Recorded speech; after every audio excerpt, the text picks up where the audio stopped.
Okay sir, शुभ संध्या सभी को। हम सभी जानते हैं IFPH अंतर्राष्ट्रीय संगठन है जो कि होम्योपैथिक चिकित्सकों को एक साथ लाने का एक मंच पे उद्देश्य रखता है। IFPH दैनिक अंतर्राष्ट्रीय वेबिनार आयोजित करने के लिए प्रसिद्ध है ताकि सभी चिकित्सकों को एक मंच पर लाया जा सके। हमारे पास आज के वेबिनार के मेहमान और वक्ता के रूप में है डॉक्टर दीपक दीपक प्रसाद सिंह। डॉक्टर दीपक एक होम्योपैथिक चिकित्सक हैं। सर ने BHMS किया है और बाल रोग में MD किया है। उनके पास चिकित्सा विज्ञान में वर्षों का शिक्षण अनुभव है। वो वर्तमान में बिहार सरकार में चिकित्सा अधिकारी हैं। हम आपका स्वागत करते हैं sir. Over to you. Thank you.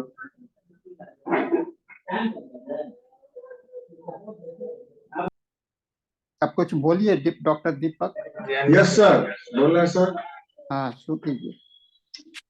Okay, ready है सर? हाँ, शुरू कीजिए। Okay, good evening all of you. आज का जो हम लोग का टॉपिक है वह एक लाइफ से रिलेटेड और एक फिजियोलॉजिकल कंडीशन से रिलेटेड भी है, जिसमें कई तरह के डिजॉर्डर आते हैं और उसको हम लोग ये डिजॉर्डर्स फीमेल में ये डिजॉर्डर आने की चांस होती है, जिसको हम लोग बोलते हैं मेनोपॉजल सिंड्रोम।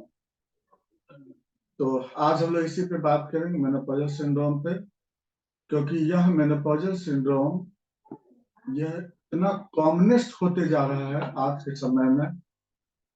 जो कितने लोग, कितने फीमेल इसमें सफर हैं और हम उसे प्रिवेंट कर लेगा पहले से, तो शायद उसके सिंड्रोम से, उसके कॉम्प्लिकेशन से हम आराम से बच सकते हैं। क्योंकि रियल में अगर हम लोग देखते हैं अगर, तो मेनोपॉज एक क्लाइमेटिक चेंज बोलते हैं। फीमेल का एक नॉर्मल क्लाइमेटिक चेंज है जो रिप्रोडक्टिव लाइफ से नॉन रिप्रोडक्टिव लाइफ में वह आती है, और उसमें किसी तरह का डिजॉर्डर होना नहीं चाहिए।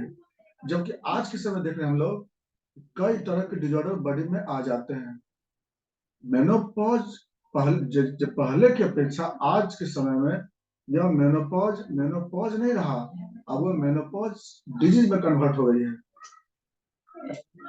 क्यों कन्वर्ट हो गया है और हम लोग क्या कर सकते हैं उसमें, और शायद होम्योपैथ एक ऐसी साइंस है जिसमें हम लोग उस मेनोपॉजल सिंड्रोम से बहुत अच्छी तरह से बच सकते हैं। तो हम लोग इसी पे आज हम लोग चर्चा करने वाले हैं। सारी बात पर जिक्र करेंगे, सब नॉर्मल बात हम बताएंगे, इसके अबनॉर्मल बताएंगे कि कहाँ कहाँ पे हम लोग को बचना चाहिए, कहाँ पे समझना चाहिए, और कहाँ पे हम लोग इतनी बड़ी गंभीर समस्या से हमको बचना है। क्योंकि रियल में पहले भी मेनोपॉज हुआ करता था, तो पहले के मेनोपॉज जब होते थे तो उसमें 100 मेनोपॉज फीमेल में 5 या 10 ही ऐसी फीमेल होती थी जिसमें मेनोपॉजल सिंड्रोम हुआ करता था। लेकिन आज के समय में 100 फीमेल में उल्टा हो गया, 5 और 10 ही ऐसी फीमेल है जिसमें नॉर्मल मेनोपॉज होता है, बाकी 90 और 95% तो मेनोपॉजल सिंड्रोम में चले गए हैं। आखिर ऐसा उल्टा हुआ कैसे और क्या है, इसी पर बात करने वाले हैं आज। देखिए, मेनोपॉज रियल में जैसे हम लोग सब लोग पढ़ चुके हैं, होता नहीं जाना चाह रहे हैं इसके बारे में, कि मेंस्ट्रुएशन तो एक हर फीमेल का एक लाइफ का एक फिजियोलॉजिकल कंडीशन है, ये फिजियोलॉजिकल फिनोमेना है, रिप्रोडक्टिव लाइफ में होने वाला एक फिजियोलॉजिकल प्रोसेस है, जिस प्रोसेस में ओवेरियन और यूट्रस में चेंजेस आते हैं और ये साइकिल चलते रहता है। ये साइकिल क्यों चलता है? यह साइकिल चलता है रिप्रोडक्शन के लिए। रिप्रोडक्शन का मतलब होता है न्यू प्रोडक्शन, यानी कि न्यू प्रोडक्शन यानी जनरली और नए बच्चे के लिए। तो जनरली यह प्रोसेस उसी के लिए बनाया गया है, और यह प्रोसेस मेनार्की, यानी कि मेनार्की एक होता है कि 12 से लेकर के और 16 साल के 15 साल के बीच में, कहीं कहीं 16 लिखा हुआ है, तो 12 से 15 साल के बीच में होने वाला एक स्टार्ट होने वाला एक प्रोसेस होता है जिसको हम लोग मेनार्की बोलते हैं। यह मेनार्की में भी हाइपोथैलेमस, पिट्यूटरी, ओवरी और यूट्रस, इसी 4 ऑर्गन के इन्वॉल्वमेंट के कारण होता है ये।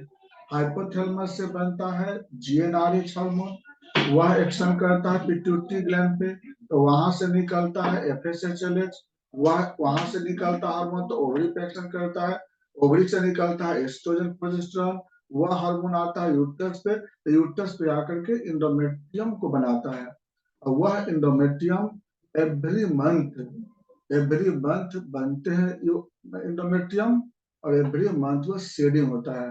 ये सारे प्रोसेस हार्मोन के द्वारा होता है, हार्मोनल प्रोसेस ही होते हैं ये, और यह प्रोसेस लगभग 45 से लेकर के 55 साल तक चलता है। ये मेनार्की से स्टार्ट होता है और 45 से 55 साल तक ये चलता है। उसके बाद फिर तो आ गया मेनोपॉज आ गया।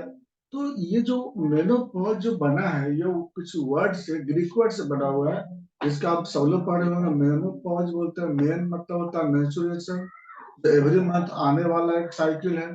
और पॉज का मतलब होता है परमानेंट सीजेशन, यानी जो प्यूबर्टी में एक प्रोसेस जो स्टार्ट हुआ था, वह प्रोसेस एक एज के बाद, यानी कि 45 के अराउंड में, उसी अराउंड में, कहीं किसी किसी 40 साल होता है, किसी में 46, 47, 55, तो उसी अराउंड में ये प्रोसेस जब परमानेंट बंद हो जाता है ना, सीज कर जाता है, उसी को हम लोग मेनोपॉज बोलते हैं।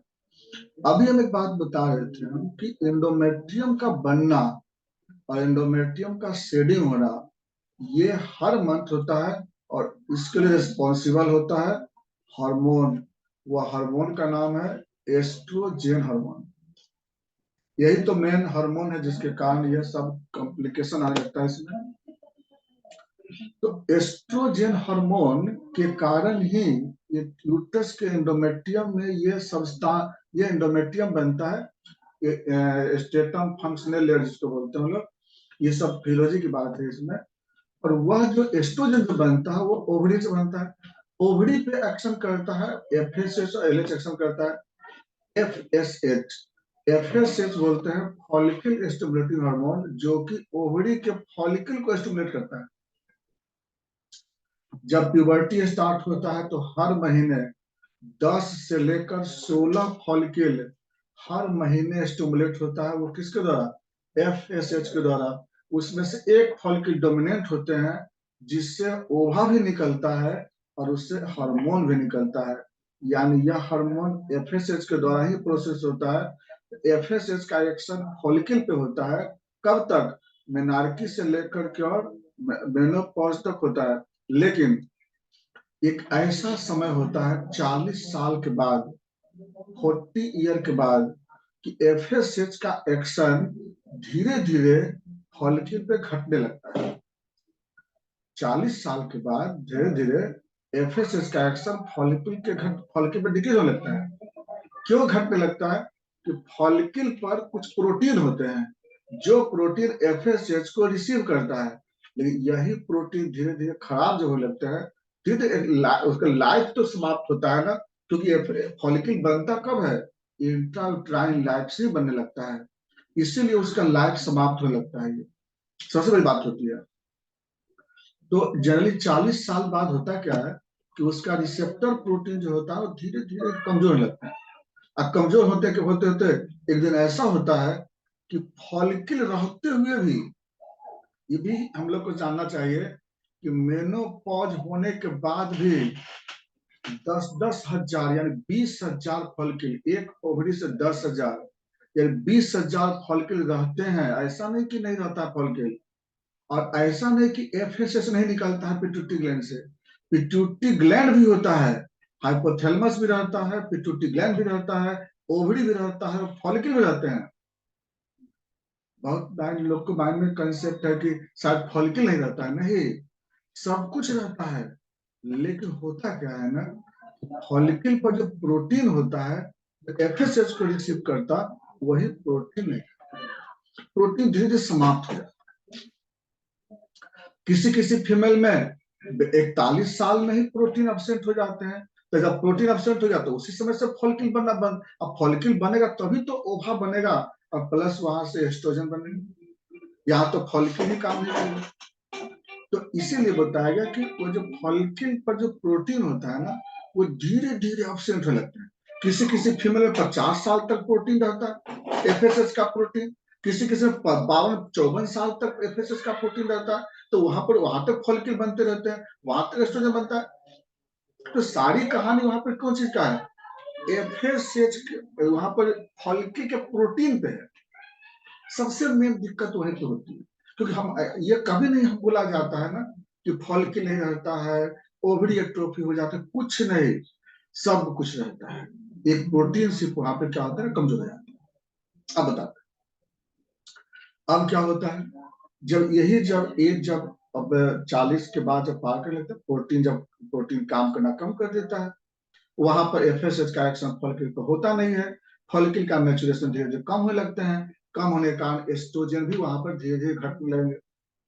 तो इसलिए देखेंगे जब उसमें जब आप नेक्स्ट स्लाइड में देखेंगे फेज ऑफ मेंस्ट्रुएशन में देखेंगे कि जैसे 4 फेज बनाया गया है, pre menopause, peri menopause, proper menopause and post menopause. यानी कि जो कोई मेनोपॉज में जो होता है ना, जो आपको फेज बनाया गया, ये 4 फेज में क्यों बनाया गया है कि शुरू में क्या होता है ना, धीरे धीरे प्रोटीन का फंक्शन घटने लगता है ना। तो प्रोटीन घटा तो उस समय क्या होता है ना कि जनरली 40 साल से पहले तो कोई दिक्कत नहीं होती है, बिल्कुल सब कुछ होती है। लेकिन 40 साल के बाद कभी हो सकता है कि मेंस्ट्रुएशन का साइकिल बढ़ जाता है, कभी कभी ब्लीडिंग फेज बढ़ जाते हैं, कभी प्रोलिफरेटिंग फेज बढ़ जाते हैं, कभी सिक्रेटिव फेज बढ़ जाते हैं, कभी लूटियल फेज बढ़ जाते हैं। यानी अलग अलग कोई ना कोई फेज में चेंजेस आना चालू हो जाता है। कभी कभी पता चलता है कि ओलिगोमेनोरिया हो जाते हैं कभी कभी। तो ये क्या होता है, ओलिगोमेनोरिया में होता है ना कि 2 या 3 महीने पे मेंस्ट्रुएशन स्टार्ट होते हैं या चलता है, तो धीरे धीरे ऐसा स्टार्ट होता है। तो इसको क्या बोलते हैं लोग, इसको बोलते हैं लोग प्री मेनोपॉज बोलते हैं। अब ये उसके बाद फिर क्या होता है, पेरी मेनोपॉज। पेरी मेनोपॉज में फिर यही स्टेट आने लगता है, धीरे धीरे पीरियड का जो ड्यूरेशन है उसमें चेंज आने लगते हैं, अल्ट्रेशन आने लगता है धीरे धीरे। पेरी मेनोपॉज में कोई कोई थोड़ा थोड़ा सिम्टम आना स्टार्ट हो जाता है एस्ट्रोजन घटने से।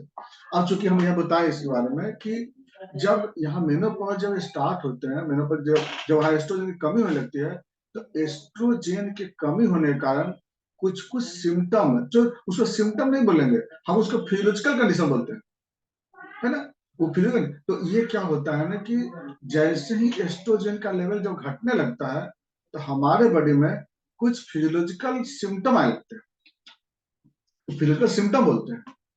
जो एक स्लाइड में अगला स्लाइड होगा तो वहां पे है ना cause of menopause. Normal menopause क्यों होता है, नॉर्मल मेनोपॉज का पहले पता है आपको। मेन कॉज तो एस्ट्रोजन कमी है। एस्ट्रोजन कमी का क्यों, फॉलिकल वहां पे काम नहीं कर रही है। फॉलिकल काम क्यों नहीं कर रहा है, तो फॉलिकल पर जो प्रोटीन है एफएसएच का प्रोटीन, वही काम नहीं कर रहा। अब क्या है ना कि यही एस्ट्रोजन की कमी होने के कारण उस फीमेल में 45 इयर्स या मेनोपॉज के स्टेट में कुछ कुछ फिजियोलॉजिकल चेंज होते हैं, ना कि वहां सिम्टम होता है। हम लोग बहुत लोग तो यहाँ सिम्टम बोलते हैं, लेकिन यहाँ पर हम लोग उसको फिजियोलॉजिकल चेंज के नाम से जानते हैं। तो सिम्टम बोलने से फिर तो एक डिजीज की बात हो जाती है, इसलिए हमको डिजीज नहीं बोलना है, हम लोग को वहां बोलना है फिजियोलॉजिकल चेंज बोलना है। तो क्या क्या फिजियोलॉजिकल चेंज होते हैं, जिसको क्या बोलते हैं लोग, क्लाइमेटिक चेंज बोलते हैं, क्लाइमेटिक चेंज। तो वहां पर जैसे मेनोपॉज आता है तो एस्ट्रोजन के डिफिशियंसी के कारण कुछ फिजियोलॉजिकल चेंज होते हैं बॉडी में, ना कि डिजीज होती है, ना कोई सिम्टम होता है, ना कोई बीमारी होती है। क्या क्या सिम्टम फिजियोलॉजिकल चेंज होते हैं, क्योंकि एस्ट्रोजन हमारे बॉडी के कई ऑर्गन्स, कई पार्ट पे काम करता है। अब देखिए सिम्टम में क्या क्या, सॉरी फिजियोलॉजिकल चेंज में क्या क्या होता है। सबसे पहले यूट्रस से मेंस आना बंद हो जाता है, तो इंडोमेट्रियम बनेंगे नहीं। अब एस्ट्रोजन नहीं है तो इंडोमेट्रियम नहीं बनेगा, इंडोमेट्रियम नहीं बनेगा तो वहां पर क्या होगा, आपका जो मेंस्ट्रुएशन साइकिल है वहां पर परमानेंट स्टॉप कर जाएगा। दूसरी तरफ दूसरा चीज क्या होता है कि एस्ट्रोजन के नहीं रहने से जो वेजाइनल कैनाल का जो म्यूकस है वो ड्राई हो जाता है, वहां पे ड्राइनेस हो जाता है वहां पे। चलो ये भी तो आपको चेंजेस आया ना वहां पे। फिर क्या होता है ना कि जो वेजाइनल पीएच, जो पीएच होते हैं ना, वो धीरे धीरे बढ़ने लगता है, जबकि रिप्रोडक्टिव लाइफ में वहां का पीएच होता है 3.5 से 4.5, यानी एसिडिक पीएच होती है। लेकिन वही क्या होता है कि एस्ट्रोजन के डिफिशियंसी से म्यूकस बनेगा नहीं, जहां पर लैक्टोबैसिलस बैक्टीरिया रहेंगे नहीं, अब जिसके कारण पीएच धीरे धीरे बढ़ने लगता है। हालांकि इसका यहाँ पर चेंज की बात हम बता रहे हैं, यही हम बताएंगे आपको सिंड्रोम में क्या होता है ना, यही पर इन्फेक्शन होना चालू हो जाता है। चलिए, तो हम क्या बोले ना वहां पे कि पीएच उसका क्या होगा, बढ़ने लगा। पीएच बढ़ने का मतलब क्या, एसिडिक से अल्कलाइन होना। अल्कलाइन जब होगा तो ऐसे ही वहां पर बैक्टीरिया का हमला बहुत होगा। खैर वो तो आगे की बात होगी ना, अभी तो यहाँ पर चेंज की बात हो रही है। फिर क्या होता है, जो एक्सटर्नल जेनाइटल जो ऑर्गन होते हैं उसमें एट्रोफी होने लगते हैं। फिर उसमें क्या होता है, फिर आगे जो प्यूबिक हेयर होते हैं वह स्केंटी होने लगते हैं। ये तो होगी आपको कुछ वहां पे जेनाइटल्स के एरिया के कहानी। फिर क्या होते हैं, जो एस्ट्रोजेन के कारण ही स्कैल्प का हेयर ग्रो करता है। लेकिन यहाँ पर क्या होगा, एस्ट्रोजन की कमी होने से स्कैल्प का हेयर वहां पे ग्रो करना बंद कर देंगे। हेयर का जो क्वालिटी है, हेयर का अमाउंट, क्वालिटी, वो सब चेंज हो जाता है मेनोपॉज में।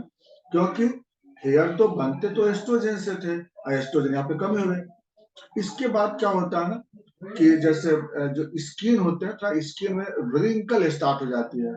क्योंकि स्किन में जो टर्गर प्रेशर था वो एस्ट्रोजन की वजह से होता था, तो वहां भी रिंकल हो गई। अगला क्या हो, फिर जो गम्स होते हैं ना, गम्स और टीथ के बीच में लूजनेस आ जाता है, और लूजनेस के कारण उसमें कुछ कुछ फूड पार्टिकल उसमें होल्ड करने लगते हैं, जिसकी वजह से कभी कभी माउथ स्मेलिंग भी उस फीमेल में आने लगता है। उसमें यह भी एक प्रकार का आपको चेंज मिलता है। फिर क्या होता है, hot flushing sign. Hot flushing sign में क्या होता है कि तुरंत बैठे बैठे एकदम आधे घंटे के पूरा शरीर गर्म हो जाता है। हॉटनेस क्यों ऐसा होता है कि एस्ट्रोजन के नहीं रहने से थर्मो रेगुलेटरी फंक्शन जो होता है वह अनकंट्रोल हो जाता है, वो बैलेंस रहता नहीं है। इम्बैलेंस होने का क्या होगा, तो अब पेशेंट को कितना बहुत जल्दी पूरा एकदम हॉटनेस फीलिंग होता है पेशेंट को। ज्यादातर ऐसा होता है रात में, नाइट के समय सोया था मरीज, देखा भाई बहुत गर्मी जैसा पेशेंट को फीलिंग होता है, चेहरा एकदम रेडनेस जैसा होता है पेशेंट को, इसको हॉट फ्लश साइन बोलते हैं। और पेशेंट को इस समय नींद हो सकता है, टूट सकता है, नींद भी उससे पेशेंट खराब हो जाते हैं। ये भी आपको फिजियोलॉजिकल चेंज ही है, बीमारी नहीं बोलते हैं। ऐसा पेशेंट कभी कभी आके बोलता है कि ऐसा हो रहा है क्या करें, तो वह कोई इसको डिजीज नहीं बोलते हैं, ये सिम्टम भी नहीं, चेंज बोलते हैं। फिर क्या होता है, अब चूंकि ऑक्सीटोसिन या एस्ट्रोजन की कमी होगी तो कुछ कुछ न्यूरोट्रांसमीटर भी जो होते हैं ना ब्रेन के, वो थोड़ा सा चेंज हो जाते हैं, थोड़ा, ज्यादा नहीं, थोड़ा चेंज होते हैं।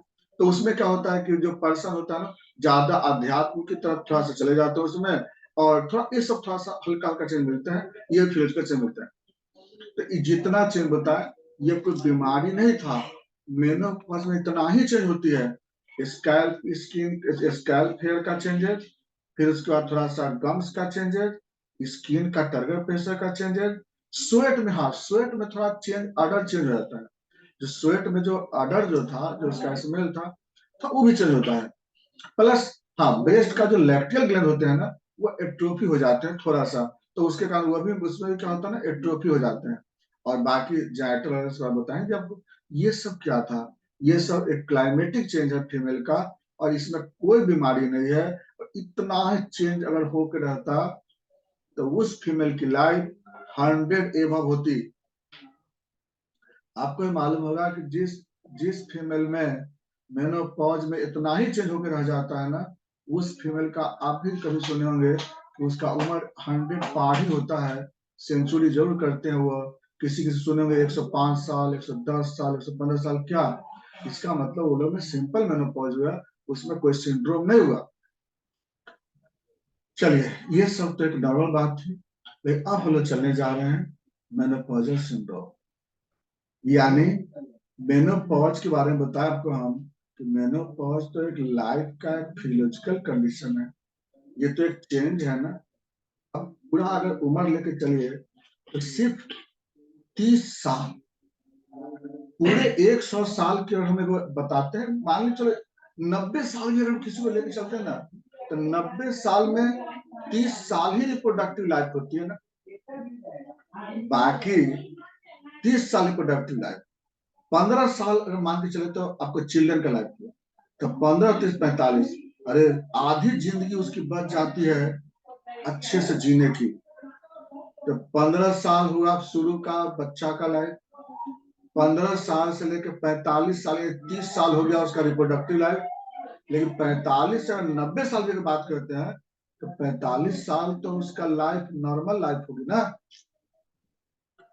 लेकिन क्या क्या वो 45 साल, कितने फीमेल वह 45 साल बिना किसी डिजीज का वो जीती है?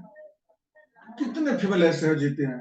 किन्हीं को थायराइड का प्रॉब्लम, किन्हीं को हाइपरटेंशन का प्रॉब्लम, किन्हीं को डायबिटीज मेलाइटिस का प्रॉब्लम, किन्हीं को ऑस्टियोपोरोसिस का प्रॉब्लम, किसी को ऑस्टियोआर्थराइटिस का प्रॉब्लम। आखिर क्यों? तो मेनोपॉजल सिंड्रोम किसे बोलते हैं? यानी हमारे बोले ना कि मेनोपॉज तो एक नॉर्मल फिजियोलॉजिकल कंडीशन, लेकिन कुछ ऐसा भी कंडीशन होता है बॉडी में, कुछ ऐसे भी कॉज होते हैं बॉडी में जिसके कारण एस्ट्रोजन की कमी नहीं, एस्ट्रोजन की सीवियर कमी, सीवियर डिक्रीज या अब्सेंट ही हम बोल रहे हैं, ऐसा कंडीशन डेवलप कर जाता है पेशेंट में। और इतना ज्यादा एस्ट्रोजन घट जाता है बॉडी में कि पेशेंट को बहुत सारे डिसऑर्डर्स का सामना करना पड़ता है, जिसको हम लोग मेनोपॉजल सिंड्रोम बोलते हैं। Severe decrease of oestrogen, severe decrease of estrogen या absence of estrogen then produces various disorder in body known as menopausal syndrome। यानी अब वह मेनोपॉज नहीं रहा, वो एक नॉर्मल क्लाइमेटिक चेंज नहीं रहा, अब वह सिंड्रोम में कन्वर्ट कर गया। क्यों? पहले तो ये हम बात करते हैं कि आखिर एस्ट्रोजन, जब हम बोले कि जिंदगी भर जब हमारे ओवरी में 10-10 हजार फॉलिकल जब रह जाता है, वह क्यों रह जाता है? कि आपकी लाइफ अगर 100 साल होगा ना, तो 100 साल तक वहां से एस्ट्रोजन बनते रहेगा। हाँ, ये अलग बात है कि जितना एस्ट्रोजन बनना चाहिए रिप्रोडक्टिव लाइफ में उतना तो नहीं बनेगा, लेकिन इतना जरूर बनेगा कि आपको कोई किसी तरह का हानि होने नहीं देगा, है ना। मेनोपॉज में ओवरी में इतने फॉलिकल रह जाते हैं कि आपकी उम्र अगर 110 साल भी हो जाए ना, तो उतना एस्ट्रोजन बनाता है कि जिससे कोई भी तरह का बॉडी में डिजीज होने नहीं देता है। लेकिन आखिर क्या होता है ऐसा कंडीशन जिसमें वह फॉलिकल से कंप्लीटली एस्ट्रोजन बनना बंद हो जाते हैं? क्या ऐसा होता है? तो देखिए, इसमें ऐसे बहुत सारे रीजन बोला जाता है, बहुत सारी थ्योरी है। कभी कभी पता भी नहीं चलता है कि ऐसा हुआ क्यों कि फॉलिकल बिल्कुल काम करना बंद कर दिए। फॉलिकल तो थे, हम वही बोले आपको कि फॉलिकल गायब नहीं होते हैं, फॉलिकल रहते हैं, लेकिन फॉलिकल वर्क साफ करना बंद करना क्यों कर देता है? अरे हार्मोन तो बनाने के लिए रहता है फॉलिकल जिंदगी भर। फिर क्या होता है? या तो किसी फीमेल का ओवरी ही फेल कर गया हो। अब ओवरी फेल तो कभी भी कर सकता है, 30 ईयर्स में भी हो सकता है, उससे पहले भी हो सकता है, 40 साल में भी हो सकता है, कंप्लीट फेल कर गया। अब होता है जब सारे ऑर्गन फेल कर जाते हैं तो इसमें क्या है, किसी का हार्ट फेल हो रहा है, ब्रेन फेल होता है, lungs fail, liver fail, kidney fail, तो ओवरी फेल होने में कौन सा बड़ा कठिन है? ये भी फेल कर जाते हैं, ओवरी फेल हो जाते हैं, और कंप्लीट फेल कर जाते हैं। दूसरे नंबर पे क्या है? उफ्रोराइटिस, लगातार पेशेंट में कई सालों तक उसमें इन्फ्लामेशन था, इन्फ्लामेशन रहेगा तो उस केस में भी एस्ट्रोजन बनेगा नहीं। अगला होता है ओवेरियन टेंशन, ओवरी में अगर कैंसर हो गया हो, तो वो भी कैंसर तो था ही, अगर कहीं केमोथेरेपी किया होगा बॉडी में, कहीं भी रेडियोथेरेपी करते हैं बॉडी में, तो उससे भी एस्ट्रोजन बनना बंद हो जाते हैं। यहाँ पे ओवेरियन कैंसर के बारे में बोल रहे हैं। ओवरी में कैंसर हुआ हो, ओवरी में कोई सिस्ट बना हो, कौन सा सिस्ट? फंक्शनल सिस्ट नहीं, ओवरी में तो कई तरह के सिस्ट होते हैं ना। ओवरी में फंक्शन एक तो होते हैं फंक्शनल सिस्ट, उसमें दिक्कत नहीं होती है। दूसरा होते हैं आपको वहां पर चॉकलेट सिस्ट, इसमें दिक्कत हो जाती है। तीसरा होता है डर्मोइड सिस्ट, इसमें भी दिक्कत हो जाती है। तो कुछ सिस्ट ऐसे भी होते हैं जिसके कारण वहां पे एस्ट्रोजन बनना बंद हो जाता है। जैसे चॉकलेट सिस्ट बता दिए आपको, डर्मोइड सिस्ट बता दिए, ये दोनों में एस्ट्रोजन बंद हो जाता है। यहाँ भी दिक्कत हो जाती है।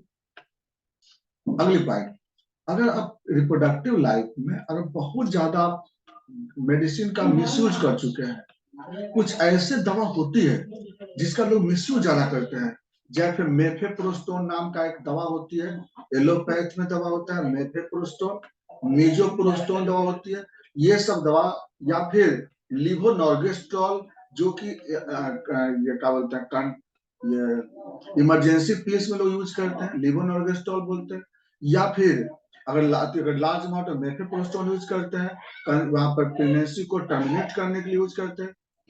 तो अगर ये सब दवा को अगर ज्यादा मिसयूज किया है रिप्रोडक्टिव लाइफ में, तब भी फॉलिकल काम करना बंद कर देता है।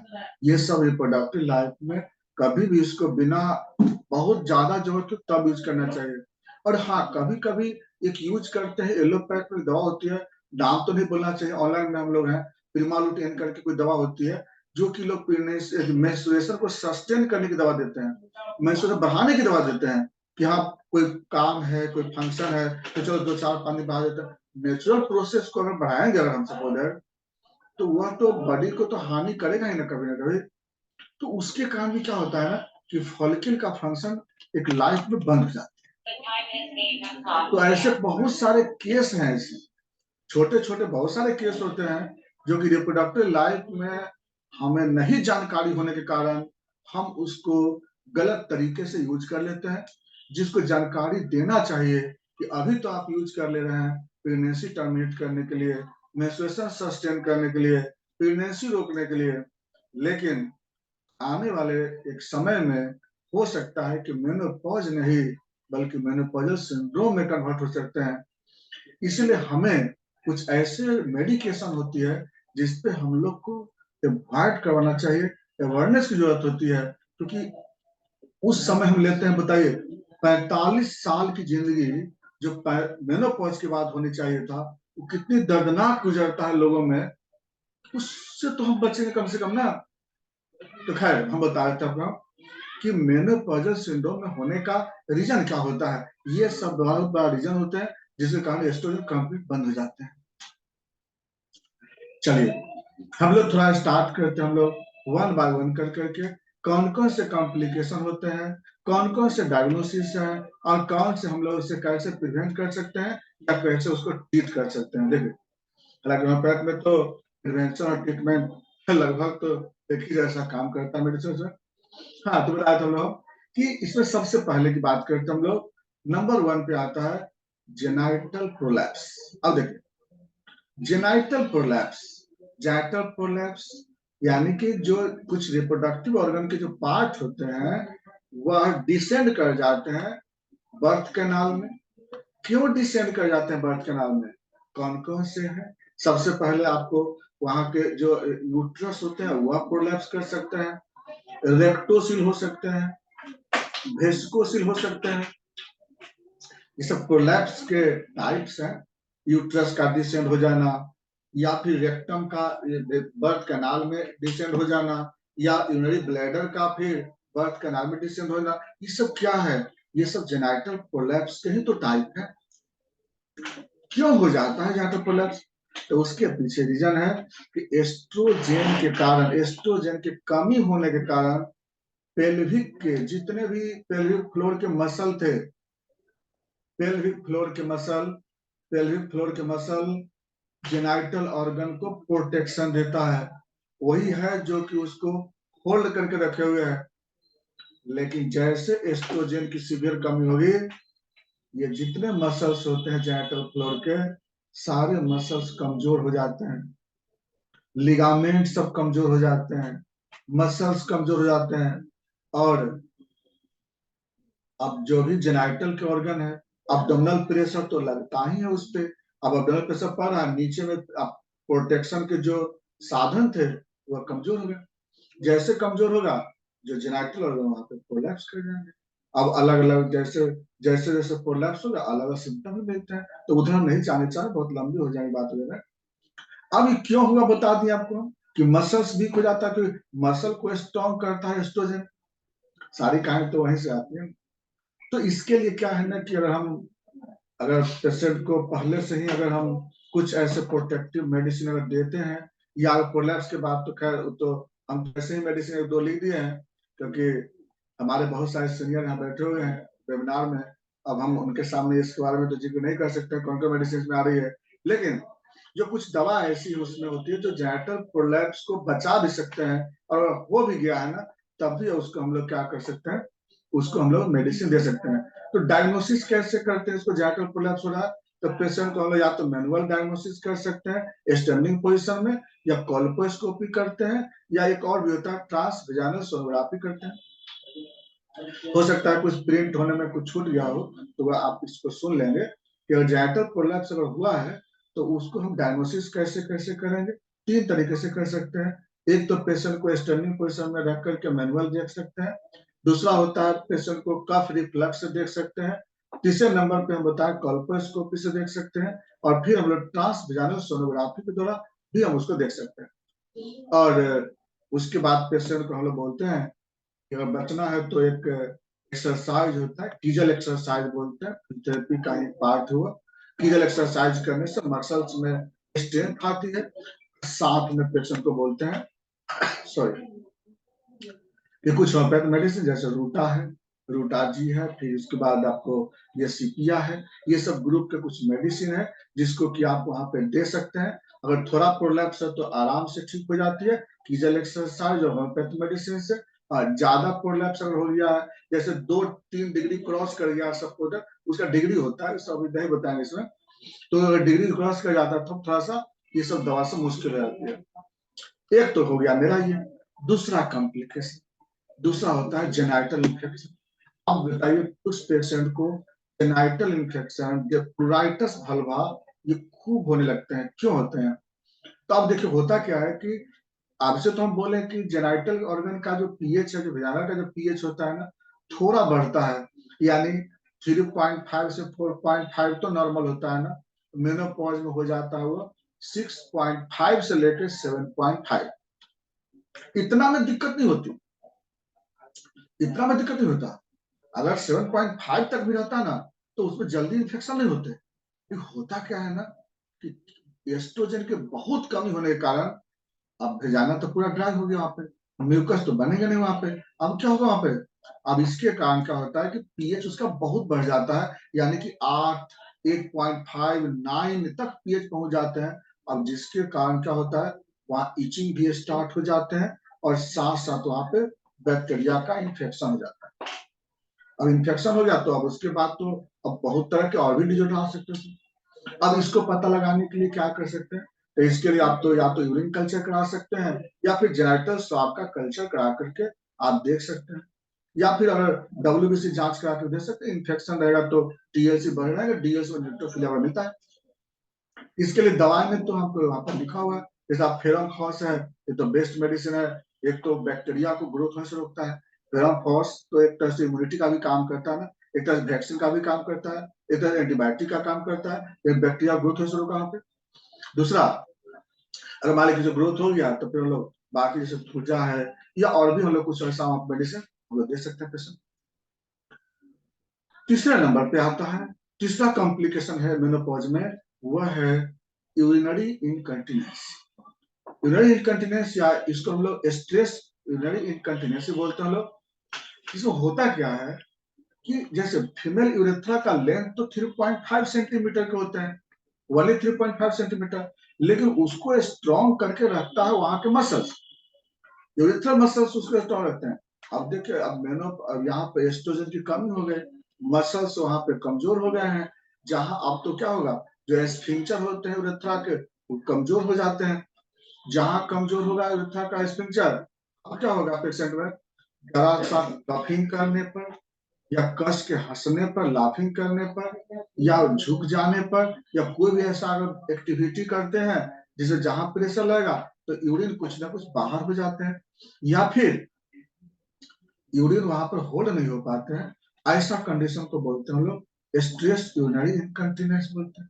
अब ये कंडीशन बन गया, इसमें भी तो दिक्कत है ना पेशेंट को। अब बिना काम का इनवॉल्युंटरी यूरिनरी आ जाते हैं तो इसी में तो बहुत तरह के फिर आपको डिसऑर्डर आ सकते हैं। तो इसके लिए क्या करते हैं कि इसका इसका खैर पता लगाने का तो बस क्लिनिकल डायग्नोसिस ही है। जिससे हम उसको पता लगा सकते हैं कि इनकंटिन्यूंस हो रहा है पेशेंट को। तो इसके लिए दवा में कॉस्ट कम, तो खैर बहुत अच्छी दवाई इसमें आती है, उसको हम लोग देते हैं। वो आपको वहाँ के मसल्स को स्ट्रॉन्ग करता है, स्किन को कंट्रोल करता है।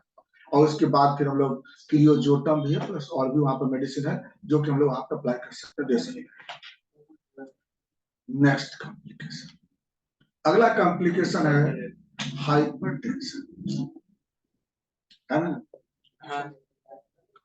हाइपरटेंशन, हाइपरटेंशन देखिए अब क्या है ना यहाँ पर कि अब ऐसे भी आप हाइपरटेंशन का थ्योरी तो हम पढ़ाए थे एक बार कि हाइपरटेंशन में दो तरह के हाइपरटेंशन होते हैं, एक होता है प्राइमरी या एसेंशियल बोलते हैं, एक होता है नॉन एसेंशियल हाइपरटेंशन।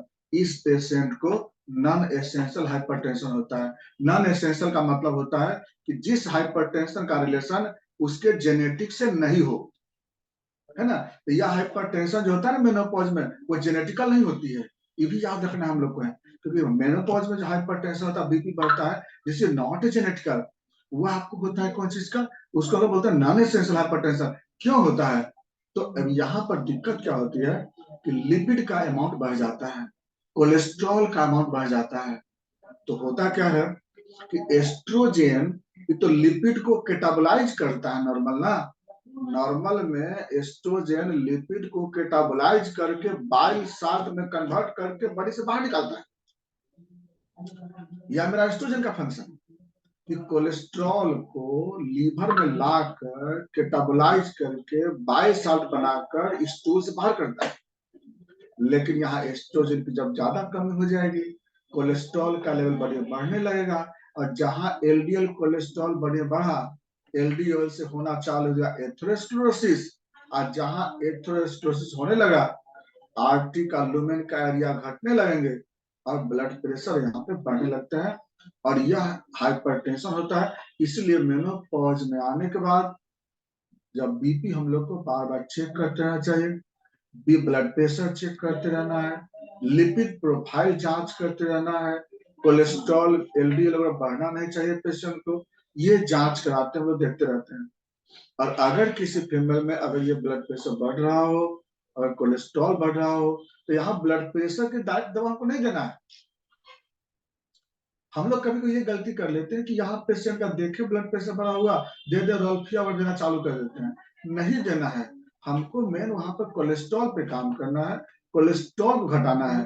अब कोलेस्ट्रॉल घटाने के लिए तो कोलेस्ट्रॉल का पहले जांच कर लेंगे, और उसको घटाने के लिए जो मेरे पास चाहे वो लाइकोपोडियम है, कार्डुअस है, जितना अच्छा मेडिसिन है कि कोलेस्ट्रॉल को कैटाबोलाइज कराने में हेल्प करता है कार्डुअस, वो हम लोग दे सकते हैं। कोलेस्टिनम है, ऐसे ऐसे बहुत सारे मेडिसिन उसमें आते हैं। तो ये भी एक कॉम्प्लिकेशन आ जाता है। नेक्स्ट कॉम्प्लिकेशन है हार्ट अटैक। आप देखिए अभी जो हम बताए थे यहाँ पर कि जो मेनोपॉज में कोलेस्ट्रॉल जो बढ़ता है, उस कोलेस्ट्रॉल में एलडीएल कोलेस्ट्रॉल जो होते हैं ना, थोड़ा वो डेंजर होता है। एलडीएल कोलेस्ट्रॉल ही ज्यादा बढ़ता है उसमें, और अब एलडीएल कोलेस्ट्रॉल स्टिकी नेचर के हो जाते हैं, और वह कोरोनरी आर्टरी में जाकर के डिपोजिट होने लगता है। इसीलिए क्या होता है ना, अब कोरोनरी आर्टरी में डिपोजिट होगा तो कोरोनरी आर्टरी में धीरे धीरे ब्लॉकेज होना स्टार्ट हो जाएगा। ब्लॉकेज होते होते जैसे ही 70% से ऊपर होगा, देखिए मेनोपॉज से पहले कोरोनरी आर्टरी, अगर कोई फीमेल अगर एक्सरसाइज नहीं करती हो, अगर कोई फीमेल एक्सरसाइज नहीं करती हो, अगर वह जेनेटिकल प्रॉब्लम हो कोई चीज का, या फिर अगर ज्यादा फैटी डाइट लेती हो, तो मेनोपॉज से पहले 5 साल पर 5 साल पे 5% ही आपको रियालिटी ब्लॉक होते हैं। इस बात को याद रखना होगा, हर 5 साल पे 5% ही रियालिटी ब्लॉक होते हैं। कब? मेनोपॉज से पहले। लेकिन जैसे मेनोपॉज आता है, अगर नॉर्मल मेनोपॉज रहा तो 10% ब्लॉक होते हैं, या ये भी हमको याद रखना होगा। लेकिन मेनोपॉजल सिंड्रोम में 5 साल पे 15% कोरियाटी ब्लॉक होते हैं। सोचिए कितना, 3 गुना सीधा ज्यादा। मेनोपॉजल सिंड्रोम आने पर वह कोरोनरी आर्टरी जो पहले 5 जो बहुत बहुत एकदम ऐश मौज करने बिल्कुल फिजिकल वर्क नहीं करती थी, सीडेंटरी लाइफ में जीती थी, तो मुश्किल से 5% ब्लॉक होते थे। सिंड्रोम आने पे 15% कोरोनरी ब्लॉक होते हैं।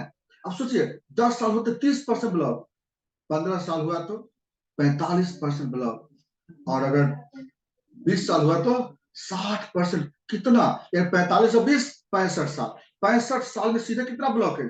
60%। अब 5 साल और अगर रह गए ना तो सीधे 75% ब्लॉक। अब 75% ब्लॉकेज के बाद कभी भी हार्ट अटैक हो सकते हैं। हम कितना उन्हें बोले थे? 65 के बाद हम सीधे 65 तक में तो आपको सीधे ब्लॉक हो गया, आपको 60-65। 75% ब्लॉक होने के बाद कभी भी हार्ट अटैक हो सकते हैं। अब इसी को हम कैलकुलेशन को हमको रोकना होगा वहां पे। तो ये भी क्या होता है, अब हार्ट अटैक अगर आ गए समय रहते हुए बच गया तो ठीक है, वरना एक बार ब्लॉकेज 70% ब्लॉक होने के बाद फिर उपाय कहाँ है? तब तो आपको सीधे मेडिसिन पे रहिए, बेड रेस्ट रहना। आप तो एक्सरसाइज भी नहीं कर सकते, क्योंकि एक्सरसाइज 50% ब्लॉक से पहले होती है। कभी भी 50% ब्लॉक के बाद कभी भी पेशेंट को एक्सरसाइज के लिए कभी नहीं बोलना चाहिए, क्योंकि 50% ब्लॉक होने के बाद कभी भी प्लग उखड़ सकता है, और जहां प्लग उखड़ेगा तो 100% में चेंज करेगा। चलिए, अब पेशेंट को हार्ट अटैक की चांस होंगे। का हार्ट अटैक का सिम्टम तो जानते होंगे कि अब हैप्पीनेस हुआ, पेन हो रहा है हार्ट एरिया में, लेफ्ट की तरफ मूव करेंगे, पर्सपायरेशन हुआ, कंफ्यूजन हुआ, so many types of symptom heart attack मिलते हैं। अब क्या, जैसे अब ऐसा पेशेंट को रहता है तो पेशेंट को क्या करते हैं? सबसे पहले जब हार्ट अटैक की बात होती है तो पेशेंट को ट्रॉप्टी जांच कराते हैं। ट्रॉप्टी जहां पॉजिटिव मिला या ईसीजी का साधन है तो ईसीजी कराना है। 2 जांच पहले होती है हार्ट अटैक में, एगो ईसीजी प्लस ट्रॉप्टी। उसके बाद तो फिर अपना कराते हैं। जब पेशेंट स्टेबल हो जाता है तब फिर अपना एंजियोग्राफी कराते रहते हैं, फिर लिपिड प्रोफाइल है, एंजियोग्राफी है। अब बाकी जैसा होता है फिर उतारे की बात हो, लेकिन पेशेंट को यहाँ पर मेंटेन भी करना है, पेशेंट को ठीक भी रखना है।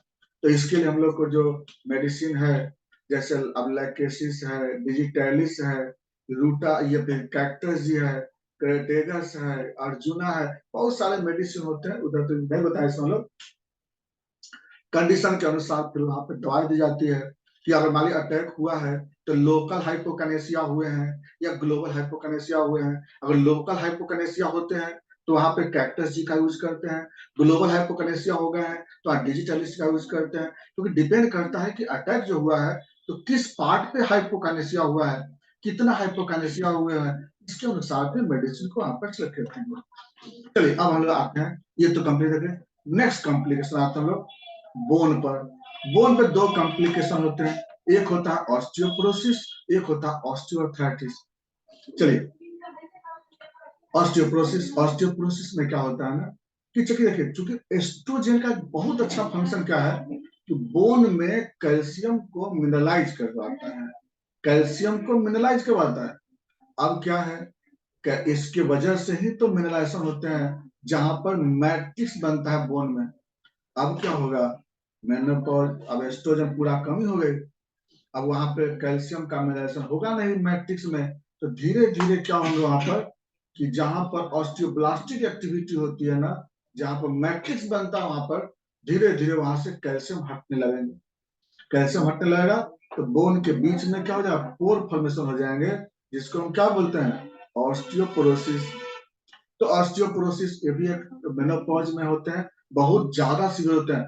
मेल की अपेक्षा फीमेल में बहुत ज्यादा ऑस्टियोपोरोसिस होता है। तो मेल में उतना जल्दी ऑस्टियोपोरोसिस होता नहीं है, क्योंकि मेल में तो उस मिनरलाइजेशन के लिए एक उसमें टेस्टोस्टेरोन है जो कि 80 साल तक काम करते रहता है मेल में, लेकिन फीमेल में तो पहले ही गड़बड़ा गया यहाँ पे। तो इसके कारण क्या होता है ना कि ऑस्टियोपोरोसिस होने की चांस होती है। और ऑस्टियोपोरोसिस होगा तो वही कि बहुत जल्दी बोन फ्रैक्चर हो सकता है। कैसे पता लगाएंगे ऑस्टियोपोरोसिस का? तो ऑस्टियोपोरोसिस के लिए हम लोग कराते हैं डेक्सा स्कैन। एक होता है डेक्सा स्कैन, एक ड्यूअल एनर्जी एक्सरे ऑब्जर्वेटरी बोलते हैं इसको हम लोग, जिसके द्वारा हम लोग बोन के डेंसिटी को पता लगाते हैं, बोन मिनरल डेंसिटी, जिससे ये पता लगता है कि बोन कितने ऑस्टियोपोरोसिस हो चुके हैं, कहाँ कहाँ के बोन ऑस्टियोपोरोसिस हो चुके हैं हैंड के। क्योंकि तो बहुत सारे फीमेल में क्या होता है ना कि पार्टिकुलर एरिया का ही ऑस्टियोपोरोसिस हो जाता है। अब किसी किसी में, जिसको हम लोग बोलते हैं क्या, डिस्प्रोपोर्शनेट ऑस्टियोपोरोसिस। अब किसी किसी में होता है प्रोपोर्शनेट ऑस्टियोपोरोसिस, यानी पूरे बॉडी का बोन में ऑस्टियोपोरोसिस है। ये भी डेवलप हो जाता है उसमें। अब इसके लिए क्या है, इसको मैं पता लगाने के बता दी डेट साइज स्कैन है। अब इसको ट्रीटमेंट करने के लिए क्या करते हैं, इसके लिए जो ट्रीटमेंट है कैल्शियम का जो सप्लीमेंट है वो यूज करते हैं, चाहे कलक्रिया फॉस है, कलक्रिया कार्ब है, वो सब यूज करते हैं। नेक्स्ट कॉम्प्लिकेशन ऑस्टियोआर्थराइटिस, कितना समझ गए? 10 मिनट ठीक। बस दो और कॉम्प्लिकेशन बच गया, एक है ऑस्टियोआर्थराइटिस और एक बच गया आपको साइक्लोस्केलेटल। बस खत्म हो जाए जल्दी।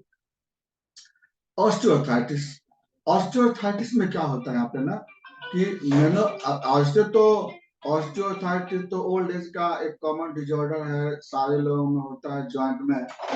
इसमें होता क्या है, इसका लेक्चर हम बहुत शुरू में हम एक बनाए थे, वेबिनार से बताए थे कि जो बोन के बीच में जो है, जहां जहां बड़े बड़े जो वेट बेरिंग ज्वाइंट होते हैं ना, वहां पे कार्टिलेज होते हैं, कुशन का काम करता है कार्टिलेज। लेकिन वह कार्टिलेज वहां पर डिजेनरेट करने लगते हैं, वह हार्ड हो जाते हैं, वो पतले हो जाते हैं। अब उसके कारण क्या होता है ना कि दो बोन के बीच का स्पेस घटने लगता है, और जिसकी वजह से वहां पर पेन स्टार्ट होती है, इंफ्लामेशन होता है, ऑस्टियोप्रोसिस हो जाती है, sorry osteo sorry osteophyte, sorry osteophyte, ये सब वहां डेवलप हो जाते हैं, जिसको क्या बोलते हैं लोग, ऑस्टियोआर्थराइटिस। तो क्यों हो जाता है ऑस्टियोआर्थराइटिस, होता क्या है, अभी हम बोले हैं ना कि मेनोपॉज में आपको कैल्शियम की कमी हो जाती है। कैल्शियम की कमी होने के कारण बॉडी का सेंटर ऑफ मास गड़बड़ हो जाता है। सेंटर ऑफ मास गड़बड़ का मतलब क्या होता है ना कि बॉडी का जो प्रेशर है ना, आउटर प्रेशर घट जाता है और मेडियल प्रेशर बढ़ जाता है। देखिए बड़ी इंपॉर्टेंट लाइन पे आता जाता है कि मेनोपॉज आने पर जो बॉडी का centre of mass convert change कर जाता है, यानी मेडियल प्रेशर बढ़ जाते हैं, आउटर प्रेशर घट जाते हैं। अब क्या होता है कि कार्टिलेज पे एक तरफ प्रेशर बढ़ता है, अगर बराबर प्रेशर लगे तो कोई दिक्कत नहीं, तब तो कुछ नहीं होगा। लेकिन मेनोपॉज में आने पे क्या होता है ना कि मेडियल प्रेशर बढ़ जाता है। अब मेडियल प्रेशर बढ़ता है तो क्या होता है, कार्टिलेज में एक तरफ प्रेशर बढ़ जाते हैं। अब एक तरफ प्रेशर बढ़ने से क्या होता है, अब एक तरफ प्रेशर आप देखे होंगे, एक तो बड़ा कॉमन सी बात बताते हैं। आप लोगों में से कई लोग जब रात में जब आराम करने जाते हैं तो अपने बच्चों को बोलते हैं थोड़ा पैर पे चढ़ो, थोड़ा सा पैर ढांगो। अगर पैर वो बीच पे रखा है ना, तो कितना भी वजनदार बच्चा हो तो आपको कोई दिक्कत नहीं होती, लेकिन थोड़ा पैर थोड़ा कोना पे रख देना, इसकी कितना दर्द होती है, जल्दी हटो तो कोना पे आ गया। मतलब क्या हुआ यहाँ पे कि अगर आप बराबर वेट पड़ता कार्टिलेज पे ना तो कोई दिक्कत नहीं था, लेकिन यहाँ पर तो क्या होता है ना कि सेंटर ऑफ मास मीडियम में आ गया। अब क्या हुआ, जैसे वहां पे कार्टिलेज में इंजुरी होने लगेगा, तो इसके कारण क्या हुआ, डिजनरेशन हो गया, ऑस्टियोआर्थराइटिस। अब इसके लिए तो फिर वही है ना कि आप सेंटर ऑफ मास को मेंटेन करने के लिए फिर कैल्शियम मेंटेन करना होगा पेशेंट को, तब जाकर के ये भी इसका भी कारण होता है, फिर एस्ट्रोजन की वजह से होती जाएगी। तो अब इसके लिए हम लोग जो मेडिसिन, इसमें तो बहुत सारे हम लोग अच्छा सा वीडियो बनाए थे, हम लोग वेबिनार बताए थे उसमें, तो अलग अलग स्टेप बाय स्टेप बताए थे कि आप अगर फर्स्ट स्टेज का osteoarthritis, second, third, fourth, 4 stage में बताए थे हम लोग कौन कौन से मेडिसिन देते हैं। तो यहाँ पे बहुत ज्यादा वीडियो बताया, यहाँ पे ये सब यहाँ पे काली आयोड है, या फिर अर्निका है, मैकफर्स है, सालिसिया है, ये सब कुछ मेडिसिन है जो कि हम लोग वहाँ पर ऐड कर सकते हैं, देते हैं हम लोग। लास्ट कॉम्प्लिकेशन आता है साइकोलॉजिकल डिसऑर्डर। बहुत सारे हम बताए थे अभी कि एस्ट्रोजन न्यूरोट्रांसमीटर को भी कंट्रोल करता है। मेनोपॉज आने पे अगर नॉर्मल तो थोड़ा सा तो हल्का सा चेंज होते हैं, बहुत माइनर चेंज होता है, लेकिन जब एस्ट्रोजन बहुत घट जाता है ना तो कुछ बहुत सारे जो ऐसे हार्मोन जैसे सेरोटोनिन बहुत ज्यादा अबनॉर्मल हो जाते हैं, एपिनेफ्रिन, एंडोर्फिन, नॉर एंडोर्फिन, ये सारे ऐसे ऐसे हार्मोन होते हैं, ये सारे निगेटिव हार्मोन होते हैं। ये सारे हार्मोन क्या होते हैं ना, ब्रेन में डेवलप होने लगते हैं, ज्यादा डेवलप होने लगते हैं, जिसके कारण क्या होता है, कोई ओसीडी का शिकार हो जाती है, कोई डिप्रेशन का शिकार हो जाती है, कोई सिजोफ्रेनिया का शिकार हो।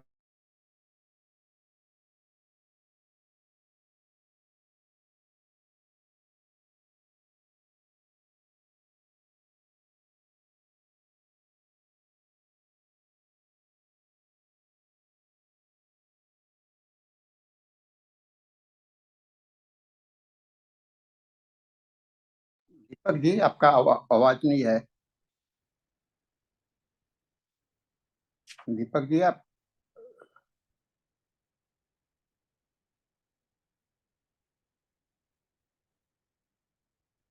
दीपक जी आप आवाज नहीं आ रही है।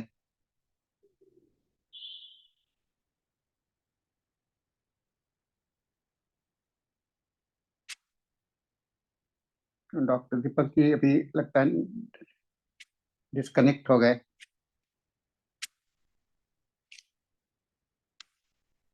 एक ने पूछा है why menopause is not normal these days. ये सवाल बड़ा अच्छा है। अब जो लाइफ स्टाइल्स है प्लस मेडिकेशंस है, ये सारे चीज जो है सो इफेक्ट करते हैं। लाइफ स्टाइल बहुत इम्पोर्टेंट हो गया। हम लोग का बहुत सारे भाग दौड़, हम लोग का जीवन शैली जो है सो ठीक ठाक नहीं रहता है। ये एक बहुत इम्पोर्टेंट फैक्टर्स है। आप समय पर खाना नहीं, समय पर ये नहीं, भाग दौड़, तो जो अगर व्यवस्था नहीं रहेगा तो निश्चित रूप से हम लोग के अंदर में बीमारी पैदा होगा। और जहाँ तक कि ये मेनोपॉज है, अभी आप जो देख रहे थे कि हार्मोन से रिलेटेड मैटर है, तो अगर हार्मोन से रिलेटेड मैटर है तो इसमें हार्मोन नीरज आ गए हैं। डॉक्टर दीपक जी आप अनम्यूट हो जाइए। डॉक्टर दीपक जी आप अनम्यूट हो सकते हैं।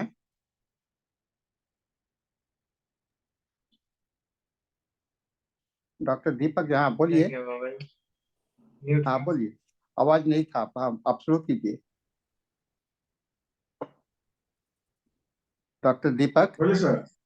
जी सर। आपका एक सवाल है, आजकल इतना मेनोपॉज सिंड्रोम क्यों हो रहा है, क्यों ऐसा जा रहा है? और दूसरा सवाल है प्रोजेस्टेरोन का प्रोजेस्टेरोन का क्या रोल है?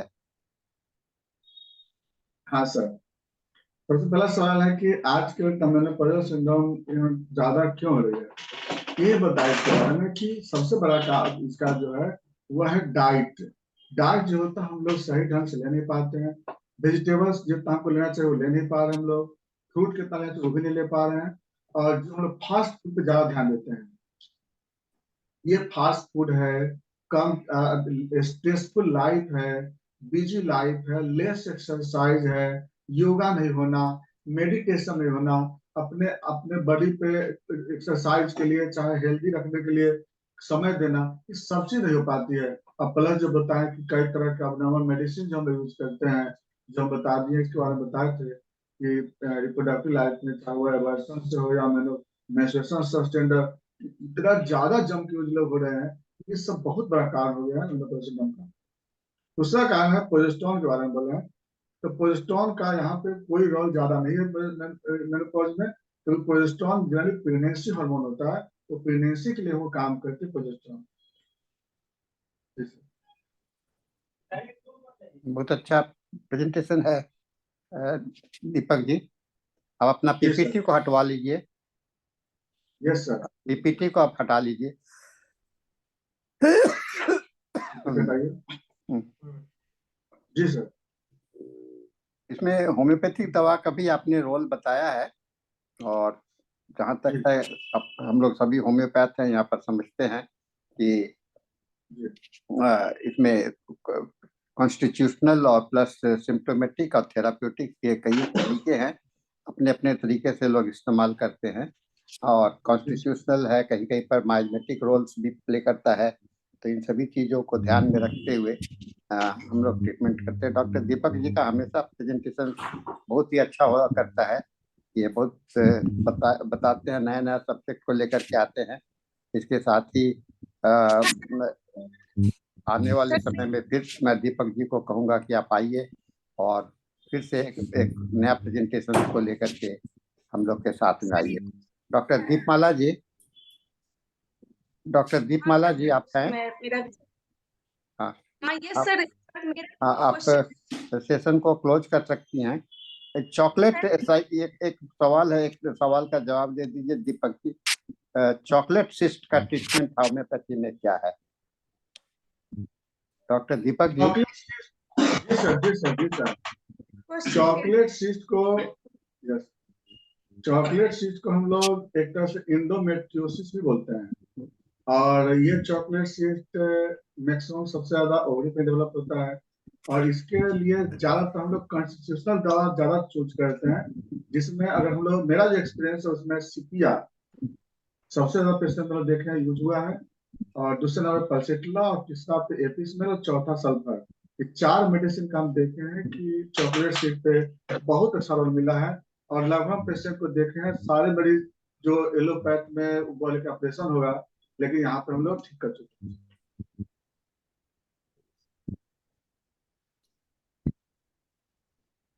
और कोई सवाल है किसी का? वन क्वेश्चन दीपमाला जी, केवल एक ही क्वेश्चन का जवाब दिया जा सकता है।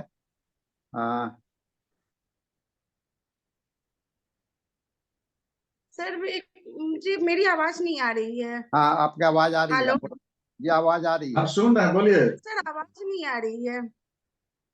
मेरी आवाज नहीं आ रही है, आपकी आवाज सुन रहे हैं, आपकी आवाज सर, सुन रहे हैं।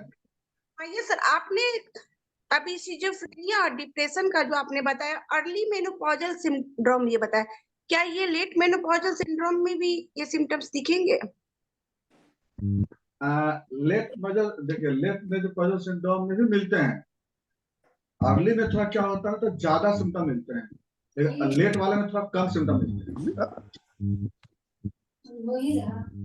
तो दोनों जी। सिम्टम्स में इंटेंसिटी में डिफरेंस होगा। दीपमाला जी, आप इंटेंसिटी पे जो दीपमाला जी, हम लोग सिम्टम 8:31 हो गया है, हाँ, यस सर, यस सर। तो कोई नहीं, सेशन मैं को क्लोज करते हैं, और डॉक्टर दीपक जी को धन्यवाद देते हुए इस सेशन को हम लोग समाप्त करते हैं, और थैंक यू डॉक्टर धनेश जी को हैंड ओवर करते हैं। Yes sir, doctor